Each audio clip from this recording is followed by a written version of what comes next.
নমস্কার, আপনারা দেখছেন এসকে লাইভ, আপনার সময় আপনার খবর। নিউজ হেডলাইন্স এক নজরে। দুর্ঘটনার প্রায় 1 কিলোমিটার যুবককে ঘষটে টেনে নিয়ে গেল গাড়ি। দুর্ঘটনায় মৃত যুবকের নাম অনন্ত দাস। ফাঁসি দেওয়া মহানন্দা খাল থেকে উদ্ধার গৃহবধূ রেণুকা খাতুনের মৃতদেহ। নামের সংঘাত ভুলে গরিব মানুষের স্বার্থে বাংলা আবাস যোজনা আর নয়, কেন্দ্রীয় শর্ত মেনেই প্রধানমন্ত্রী আবাস যোজনা নামেই গরিব মানুষের বাড়ি বানাবার পরিকল্পনাতে পঞ্চায়েত রিভিউ মিটিংয়ে জানান মন্ত্রী প্রদীপ কুমার মজুমদার। দুর্ঘটনার পর প্রায় 1 কিলোমিটার যুবককে ঘষটে টেনে নিয়ে গেল গাড়ি। দুর্ঘটনায় মৃত যুবকের নাম অনন্ত দাস। তিনি লোয়ার বাগডোগরা এলাকার বিজেপির বুথ সভাপতি বলে জানা গিয়েছে। গতকাল রাতে শিলিগুড়ি মহকুমার শিব মন্দিরের কাছে দুর্ঘটনাটি ঘটে। জানা যায়, পুলিশ সূত্রে দুর্ঘটনার পর ডাম্পারের নিচে আটকে ছিলেন বাইক সহ চালক। প্রায় 1 কিলোমিটার সেভাবেই ডাম্পারটি টেনে নিয়ে যায় তাকে। তাতেই মৃত্যু হয় বাইক চালকের।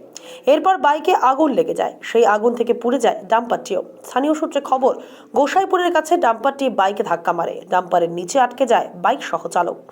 সেভাবেই টেনে নিয়ে যায় চালক। 1 নম্বর গেটের কাছে অনন্ত দাস পড়ে যায়। 2 নম্বর গেটের কাছে বাইকে আগুন লেগে ডাম্পারেও আগুন লেগে যায়। পালিয়ে যান ডাম্পার চালক। এরপর ডাম্পারটি আগুনে পুড়ে যায়। পরে দমকলে 2টি ইঞ্জিন গিয়ে আগুন নেভায়। খবর পেয়ে মাটিগাড়া থানার পুলিশ এলাকায় যায়। স্থানীয় সূত্রে আরও জানা গিয়েছে, মৃত অনন্ত দাস পেশায় শাখা ব্যবসায়ী। বাগডোগরা হাট থেকে গোসাইপুরের বাড়িতে ফিরছিলেন তিনি। সেই সময় ওই ঘটনা ঘটে। বাগডোগরা থেকে শিব মন্দিরমুখী একটি ডাম্পারের সঙ্গে বাইকের মুখোমুখি সংঘর্ষ হয়। প্রত্যক্ষদর্শীরা জানান, বাইকে আগুন ধরে যাওয়ার কারণেই অগ্নিদগ্ধ হয়ে মৃত্যু হয়েছে যুবকের। ঘটনায় বিশ্ববিদ্যালয়ের 2 নম্বর গেটের কাছে যানজট তৈরি হয়। পরে পুলিশ গিয়ে যান চলাচল স্বাভাবিক করে। ঘাতক ডাম্পারটিকে দুর্ঘটনাস্থল থেকে সরিয়ে নিয়ে যাওয়া হয়েছে। আমি একটু কিছুক্ষণ আগে শুনলাম, গোসাইপুর মোড়ে আমি দাঁড়িয়েছিলাম, যে হঠাৎ দেখলাম 2 নম্বর গেটে একটা অ্যাক্সিডেন্ট হয়েছে। শোনার মতো আমি এসে ঘটনাস্থলে দেখি যে 2 নম্বর গেটে যে আমাদের ইউনিভার্সিটি, তার 2 নম্বর গেট থেকে একটি বাইকওয়ালা বাইকে ছিল, তাকে একদম ছেঁচড়ায় ধেঁচড়ায় নিয়ে এসছে। একদম এই মুহূর্তে আপনারা দেখতে পাচ্ছেন যে বাইক এখানে দাঁড়িয়ে আছে। তারপর শুনলাম যে পেশেন্ট এখন বর্তমানে মেডিকেল কলেজে নিয়ে গেছে। আর অটোমেটিক শুনি যে ডাম্পার দ্রুত গতিবেগে আসছিল, সেই ডাম্পারটি অটোমেটিক আগুন লেগে যায়। একটি ইঞ্জিন এসে সেই ডাম্পারটির আগুন নেভাতে পারেনি। পরবর্তী আরও 2টো ইঞ্জিন আছে, তারা এখন বর্তমানে এখনও দেখতে পাচ্ছেন যে এই মুহূর্তে যে তারা এখন আগুন নেভানোর ব্যস্ত আছেন। যাই হোক, পুরো ডাম্পারটি আগুন জ্বলে পুড়ে ছাই হচ্ছিল। এখনও বাইকটা পড়ে আছে, বাইকটি ছাই হয়ে গেছে সম্পূর্ণ আগুনে, বাইকের কিচ্ছু নেই। ফাঁসি দেওয়ার মহানন্দা খাল থেকে উদ্ধার গৃহবধূ রেণুকা খাতুনের মৃতদেহ। এদিন সকাল 10টার কিছু পরে মহানন্দা ক্যানেলে তল্লাশি চালিয়ে মৃতদেহের খোঁজ পায় পুলিশ। গত 24শে ডিসেম্বর বিবাহ বহির্ভূত সম্পর্কের জেরে নিজের স্বামী খুন করে তার স্ত্রীকে এবং মাথা থেকে দেহ আলাদা করে 2টি বস্তায় ভরে মহানন্দার ক্যানেলে ভাসিয়ে দেয়। ঘটনা তদন্তে নেমে পুলিশ তার স্বামী এমডি আনসারুলকে গ্রেপ্তার করে। তখন সেই হাড়হিম করা খুনের ঘটনার কথা স্বীকার করে। মৃত গৃহবধূ জামাইবাবুর অভিযোগ, রেণুকা খাতুনের কোনো বিবাহ বহির্ভূত সম্পর্ক ছিল না, বরং মাটিগাড়ার একটি মেয়ের সাথে অভিযুক্ত এমডি আনসারুলের সম্পর্ক ছিল। স্বামী ও স্ত্রীর মধ্যে এই নিয়ে বচসা লেগে থাকতো, তাই নিজের কুৎসালুকতে নিজের স্ত্রীকে খুন করে অভিযুক্ত। কিছুক্ষণ মৃত মহিলার মাথা আলাদা একটি বস্তা থেকে উদ্ধার করা হয়েছে। গতকাল রাত থেকেই মৃতদেহ খোঁজার জন্য মহানন্দা ক্যানেল জল বন্ধ রাখে প্রশাসন। मैं जो लड़की डेड बॉडी मिला है उसका बहिन जमाई हूँ, उसका मझली बहन से मैं शादी किया हूँ। केस तो हम ही लोग लड़ रहे थे जब तक किडनैप हुआ था। पहले तो किडनैप का मामला चल रहा था ना, कि लड़की कहीं से किडनैप हो गई है, तो वही हम लोग केस लड़ रहे थे। सबसे पहले हम लोग को शक लगा कि जहाँ ब्यूटी पार्लर सीखने जा रही थी, तो हम लोग को शक लगा कि ब्यूटी पार्लर का ही हाथ है ना, कि वो किसी के पास बेचा होगा या क्या। तो जो हमारे पास सबूत आया, उसी हिसाब से हमने इंक्वायरी करके बाद में ये पता चला कि ब्यूटी पार्लर का कोई हाथ नहीं है। जैसा जैसा सवाल किया है ना, उस हिसाब से हमें ये पता लगा कि उसका कोई हाथ नहीं है। वहाँ से वो साइन करके अंदर ब्यूटी पार्लर में आई है और साइन करके ही ब्यूटी पार्लर से बाहर गई है। वो अभी लड़की के ऊपर शक करा रहा है, पर लड़की का मैटर नहीं है, लड़का ही खुद लड़की बाज था। पता अब लग रहा है कि माटीगारा का किसी लड़की के साथ इसका चक्कर है और ये भी इसका काम में इन्वॉल्व है। अभी क्या मांग कर रहे हैं आप लोग? अभी पूरा फैमिली इनका मांग ये कर रहा है कि हमारे जान के बदले में लड़की को बेरहमी से कत्ल किया है, चाकू ये प्लानिंग करके। एक बच्चे की माँ है वो, है ना, उसके साथ 6-7 साल बिताया है अपना बीबी के ऊपर। उसको प्यार होना चाहिए और वो 4 मंथ का प्रेग्नेंट भी है। बाकी आगे का डिटेल्स तो पोस्टमार्टम में निकल जाएगा कि प्रेग्नेंट है या नहीं है, वो तो पता लग जाएगा, है ना। तो ये कत्ल किया है, तो बाकी फैमिली मेम्बर का सबका मांग यही है। मैं भी तो फैमिली मेम्बर ही हूँ, हूँ अब इनका, क्योंकि उनका दामाद हूँ। तो हमारा मांग यही है कि फांसी चाहिए। लोग ये कहता है कि नहीं 2-4 साल 5 साल या 10 साल का उसको सज़ा हो सकता है, हमें वो सज़ा नहीं चाहिए, क्योंकि लोग बाद में पैसे दे के वकील पकड़ के, है ना, कुछ पैसे वैसे दे के 90 दिन का सज़ा करता है, फिर वो बाहर निकल के आज़ाद शेर हो जाएगा। फिर क्योंकि उसका बाप भी पहले किसी अपना माँ को मार चुका है ऑलरेडी। নামের সংঘাত ভুলে গরিব মানুষের স্বার্থে বাংলা আবাস যোজনা আর নয়, কেন্দ্রীয় শর্ত মেনেই প্রধানমন্ত্রী আবাস যোজনার নামেই গরিব মানুষের বাড়ি বানানোর পরিকল্পনা। পঞ্চায়েত রিভিউ মিটিংয়ে জানান মন্ত্রী প্রদীপ কুমার মজুমদার। শিলিগুড়ির মাল্লাগুড়ি মৈনাক টুরিস্ট লজের সভাকক্ষে একটি জরুরি সভায় সরকার সকল স্তরের আধিকারিক বৃন্দদের নিয়ে review meeting, north Bengal district আর panchayat rural development issue. Paschimbanga সরকার পঞ্চায়েত ও গ্রাম উন্নয়ন মন্ত্রী প্রদীপ কুমার মজুমদার সভায় মিলিত হন। আবহাওয়া খারাপের কারণে বিমানে দেরিতে আসায় সভার কাজ অনেকটা বিলম্বে শুরু হয়। সভা শুরুর আগে সাংবাদিকদের মুখোমুখি হয়ে প্রদীপবাবু জানান, গ্রামীণ সড়ক ব্যবস্থাতে যেমনটা জোর দেওয়া হবে, তেমনই গরিব মানুষের কথা চিন্তা করে নামের সংঘাত ভুলে প্রধানমন্ত্রী আবাস যোজনার কাজে জোর দেওয়া হবে। তিনি আরও জানান, বিলম্ব হয়েছে অনেকটা সময়, সাধারণ মানুষের স্বার্থে দ্রুততার সাথে কিভাবে এই কাজ সম্পন্ন করা যাবে তাই নিয়ে প্রদীপবাবু অভিযোগ করে জানান কেন্দ্রীয় সরকারের কারণে আবাস যোজনার বরাদ্দ টাকা পেতে দেরি হয়েছে। এখন শেষমেশ টাকা বরাদ্দ হওয়ায় নামের বিতর্ক ভুলে দ্রুত কাজ করার পরিকল্পনা গ্রহণ করতে হবে। সব প্রকল্পগুলো রাজ্যের বিভিন্ন জায়গায় মানুষের স্বার্থে রূপায়িত করার জন্য যে ব্যবস্থা নেওয়া হয়েছে, আপনারা জানেন যে অনেক দিন বিলম্বিত হলেও আমাদের গ্রামীণ আবাস যোজনা এবং গ্রামীণ সড়কের যে নতুন কাজের অনুমোদন আমরা পেয়েছি, সেটা যাতে বাস্তবায়িত করা যায় অতি দ্রুততার সঙ্গে। কারণ এই অহেতুক বিলম্বের জন্যে আমাদের সাধারণ মানুষের অনেক অসুবিধে হয়েছে। সেটা আমাদের মাননীয় মুখ্যমন্ত্রী চান যাতে যত তাড়াতাড়ি নিরসন করা সম্ভব হয় তা যেন আমরা করি। এ নিয়ে আমাদের মুখ্য সচিব বরাবর আমাদের সব জেলা শাসকদের সঙ্গে একেবারে প্রতিনিয়ত উনি বিভিন্নভাবে পর্যবেক্ষণ এবং পর্যালোচনা করে যাতে দ্রুততার সঙ্গে কাজ করা যায় সেই নিয়ে উনি বিভিন্ন রকমের নির্দেশ দিয়েছেন। সেগুলো রূপায়িত করতে কোনো অসুবিধে হচ্ছে কিনা, বিশেষ করে উত্তরবঙ্গের সব জেলাগুলোতে, এবং কী ধরনের প্রস্তুতি আছে, এটা আমরা এখানে পর্যালোচনা করব আমাদের জেলা শাসক এবং বিভিন্ন আধিকারিকদের সঙ্গে মুখোমুখি বসে। যেখানে যেটুকু অসুবিধা আছে আমরা তাড়াতাড়ি নিরসন করার চেষ্টা করব। লক্ষ্য একটাই, যাতে পশ্চিমবঙ্গের সাধারণ মানুষ, গ্রামাঞ্চলের, তারা এই সব প্রকল্পগুলির যত দ্রুততার সঙ্গে সম্ভব তারা তার সম্পূর্ণ সুযোগ এবং তার ব্যবহারযোগ্য করে তুলবে।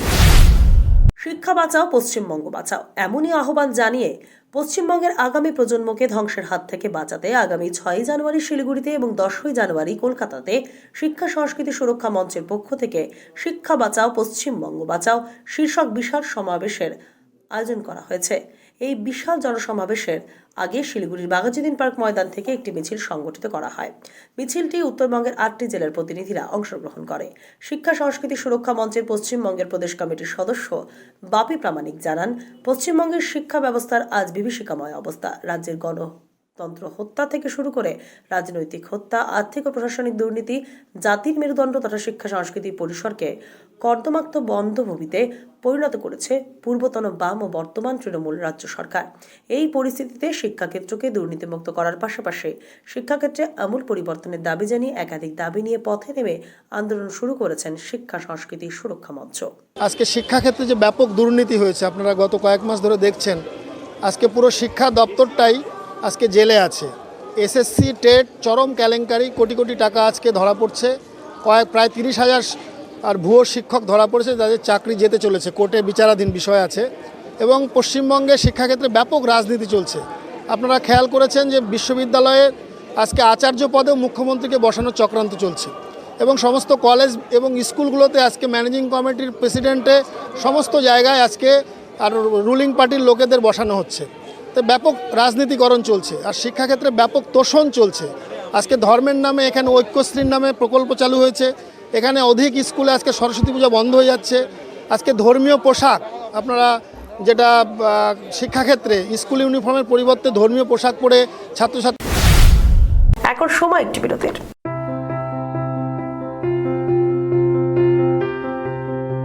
मैं Himani Roy, therapy incharge of Sutra. Stroke rehabilitation या न्यूरो रिहैबिलिटेशन के लिए प्रॉपर टीम अप्रोच की आवश्यकता है। फिजियोथेरेपी के अलावा भी ज़रूरी है occupational therapy, speech therapy, psychotherapy से बने कॉम्बाइंड ट्रीटमेंट की। थेरेपी के बारे में और भी जानकारी के लिए संपर्क करें द थेरेपी एक्सपर्ट सूत्रा।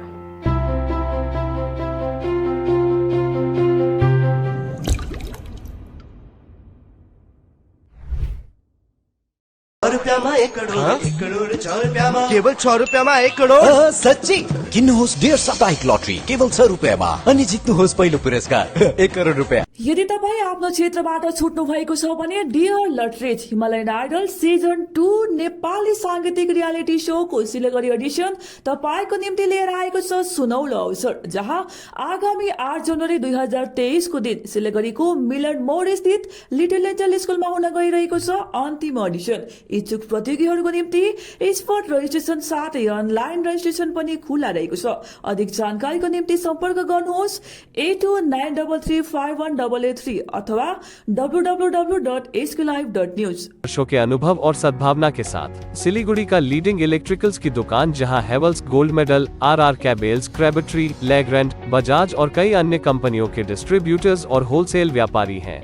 ग्राहकों की संतुष्टि, शीघ्र सेवा, कम्पेटिटिव प्राइसिंग, क्वालिटी प्रोडक्ट्स और सर्वोत्तम गुणवत्ता वाले उत्पाद हमारी कंपनी की मुख्य खासियत हैं। अधिक जानने के लिए हमें अभी कॉल करें। महावीर इलेक्ट्रिकल्स, सेवक road, Siliguri 9932018834। Introducing first time in Eastern India certificate program in medical scribing, the unexplored medical career. Learn to become a part of the US healthcare system. One and only industry integrated job oriented medical scribe education program. Earn while you learn, 100% placement guarantee, loan facility with 0% interest. For admission or queries, kindly contact North Bengal Institute of Medical Scribing, Siliguri 90640 90007 www.medicalscribe.co.in। सजावट की है खासियत, किफायती से mid range तक के furniture, सेवक road स्थित विशाल शोरूम सजावट, जहां आपको मिड रेंज तक के फर्नीचर, सोफा, बेड, अलमीरा, dining table sets, centre table, office table मिलेंगे। विजिट कीजिए सजावट, सेवक रोड, नियर पायल सिनेमा, सिलीगुड़ी। मोबाइल 9832433226 8942879515।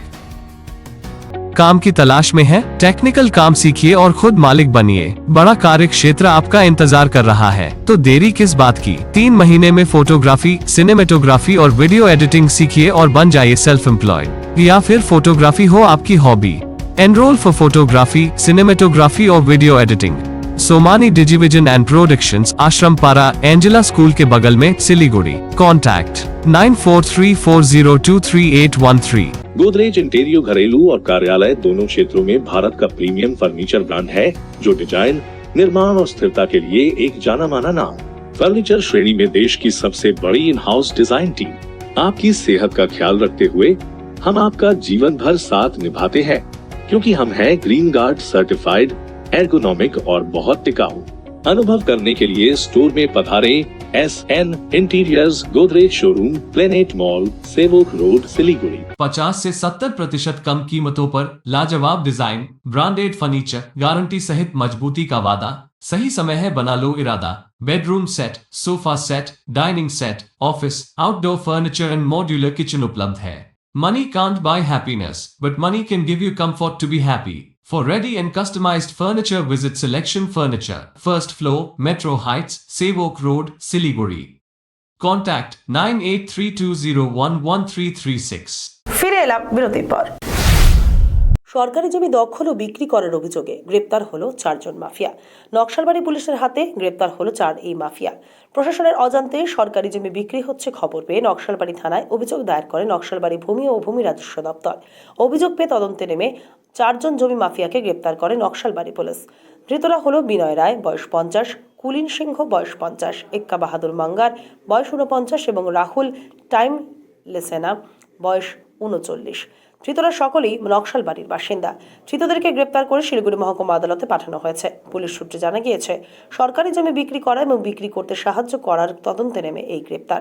এই বিষয়ে নকশালবাড়ি ভূমি ও ভূমি রাজস্ব আধিকারিক বিপ্লব হালদার জানান, দেখুন, বিগত কয়েকদিনে বেশ কয়েকটা খবর এসছে। আমরা আইন অনুযায়ী যথাযথ ব্যবস্থা নিয়েছি। আমরা হায়ার অথরিটিকে যেমন জিনিসটা জানিয়েছি, তেমন আমরা লোকাল লেভেলে পুলিশের সঙ্গে করে সেটা যাতে পুনরুদ্ধার করা যায় এবং কোনো সরকারি জমি যাতে কেউ দখল করতে না পারে বা কেউ বিক্রি করতে না পারে, তার জন্য আমরা কড়া ব্যবস্থা নিয়েছি। আমরা এফআইআরও করেছি, পুলিশ সেখানে ব্যবস্থা নিচ্ছে এবং আমরা পঞ্চায়েত সমিতির তরফ থেকে কথা বলে যেটা সিদ্ধান্ত হয়েছে যে সমস্ত ওয়েস্টল্যান্ড ফাঁকা পড়ে আছে সেগুলোতে আমরা সরকারি বোর্ড লাগিয়ে দেব এবং সেটার কাজ অলরেডি শুরু হয়ে গেছে। দীর্ঘদিন ধরেই জামাই নিরুদ্দেশ, আর জামাইকে সংসারে ফিরিয়ে পেতেই গুনিনের নিদান অনুযায়ী 3 মাথার মোড়ে রোজ ফেলা হতো লাল কাপড়, জবা ফুল, কখনো আবার কাগজের মোড়া পান সুপারি, জ্বলন্ত ধূপকাঠি। এই ঘটনা শুরু হওয়ার পর থেকেই নাকি পাড়ায় নানান অঘটন ঘটছিল। কারা করছে এরকম কাজ তা জানতে ফাঁদ পেতে অবশেষে 2 মহিলাকে হাতে নাতে ধরে ফেলল পাড়া প্রতিবেশীরা। দেওয়া হলো গণধোলাইও। গতকাল রাতে ঘটনাটি ঘটেছে মালদা শহরের কৃষ্ণপল্লী এলাকায়। উত্তেজনা ছড়িয়ে পড়তে খবর পেয়ে ঘটনাস্থলে পৌঁছায় ইংরেজবাজার থানার পুলিশ। ক্ষিপ্ত জনতার হাত থেকে অবশেষে পুলিশ ওই 2 মহিলাকে উদ্ধার করে নিয়ে যায়। একটা মেয়ে আছে 10 বছরের। 10 বছরের মেয়ে আছে। হ্যাঁ বলো, তার 10 বছরের মেয়ে আছে। 10 বছরের মেয়ে আছে, মেয়েটা দিয়ে বরটা ছেড়ে দিয়েছে। ওর মেয়ে বেঙ্গলে থাকে। তো বেঙ্গলে থেকে একটা ছেলেকে পছন্দ হয়েছে। পছন্দ হতে ছেলেটা আসা করছিল। যা আশা করবে ছেলেটা বলছে বিয়ে করবো না। তো এবার ওই বললো তার মেয়েকে সম্মান চলে গেল। তো তার বিয়েটা হয় কি করে? তখন একটা বউ আমাদের বলেছিল, গল্প করছিল একদিন বিয়েতে বেঙ্গলি না আরো আগে কি জায়গাটার নাম জানো, যাই হোক ওখানে বিয়ে গল্প করছিল। তখন একটা বউ বললো শ্রীরামপুর একটা লোক আছে, যদি বিয়েটা ভেঙে যায় জোরে লাগে। তো এই জিনিসটা করে তারপর আজকে কি করছিলেন এখানে?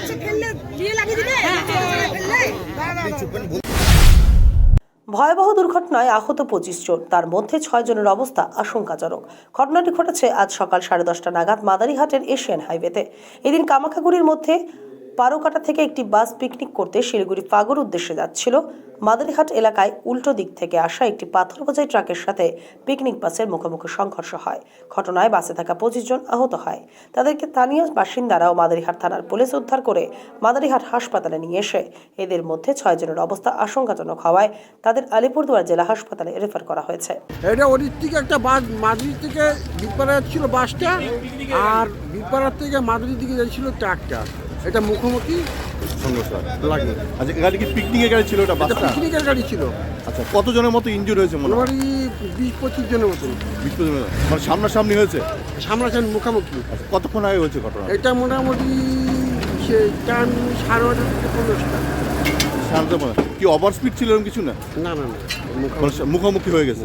অ্যাকচুয়ালি জায়গাটার মধ্যে টার্নিং রয়েছে না? টার্নিং রয়ে গেছে। এটা প্রতি এই যে মানে আজ থেকে 1 সপ্তাহ আগে ওইখানে একটা অ্যাক্সিডেন্ট। আপনি কি এখানকার স্থানীয় বাসিন্দা? আমি এখানকার। উত্তর দিনাজপুর জেলার ইসলামপুর পুলিশ মর্গে রাখা মৃতদেহের দেহাংশ উদ্ধার হলো ইসলামপুর পৌরসভার 4 নম্বর ওয়ার্ড পুরাতন ফায়ার ব্রিগেড এলাকায়। এতে এলাকায় তীব্র চাঞ্চল্য ছড়িয়ে পড়েছে।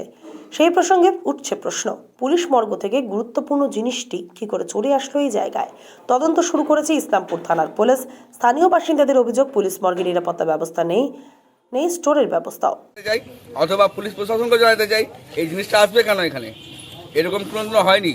কটা ব্যাগ রয়েছে? কটা ব্যাগ? এখানে 3টে ব্যাগ ছিল, একটা ওখানে কেউ নিয়ে গেছে, একটা এখানে রয়েছে। কি মনে হচ্ছে আপনাদের কি রয়েছে এটার মধ্যে হসপিটালের পোস্টমর্টমের জিনিসগুলো দেখা যাচ্ছে, যেরকম 3টা ব্যাগে কি এটা খাচ্ছে সেরকম। বাকি 2টা ব্যাগে কি ছিল? বাকি 2টা ব্যাগে একটা ওখানে রাখছি। পুলিশকে খবর দিয়েছেন আপনারা? পুলিশকে খবর দিচ্ছে, এখনো আসেনি। কখন খবর দিয়েছেন আপনারা? এই মোটামুটি 8 ঘন্টা আগে খবর দিয়েছে। এখনো পুলিশ আসেনি? এখনো আসেনি। কোন জায়গা? জায়গাটার নাম? এটা পুরাতন পল্লী।